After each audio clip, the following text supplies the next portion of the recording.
Hey, how you doing, folks? Sometimes we take our everyday lives for granted, and for most of us, playing sports is a luxury and privilege. But as WBOC's Ryan Marshall tells us, for one Laurel man, sports is his daily motivation. Meet Laurel resident John Benson, a young man with a good heart and a passion for sports.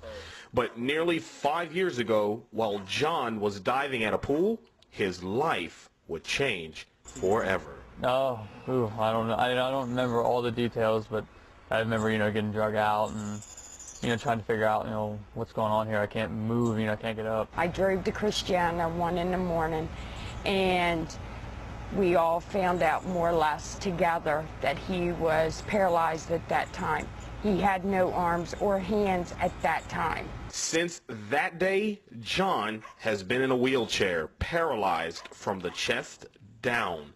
But that hasn't stopped him from living his life. Welcome to Quad Rugby, or Full Contact Wheelchair Battle, a sport that takes rules from rugby, basketball, and hockey. It's basically just an adapted sport for quadriplegics, that with different levels of injury. John plays for the McGee Eagles based in Philadelphia. They recently visited Epworth Christian School in Laurel.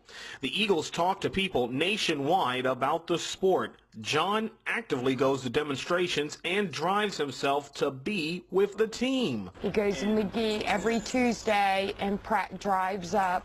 He gets home around midnight every Tuesday night after practice and plays with the wheelchair rugby team, Quad Rugby. Can't physically reach out and hit people, but it's chair on chair, doing, whatever it takes to get to the ball, get it away from them, score. Life on the outside may throw a curveball, but life still comes from within. The man upstairs is going to take care of us, and you live with what you have. And for John, it's enough to light the world.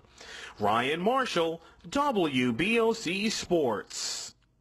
Certainly a touching story right there. And guys, I tell you, John is a champion in my book, and I'm sure a lot of people across Delmarva. No question. Yep. Thanks, Scott. Thanks, Scott. Dan is back as we get out of here. The final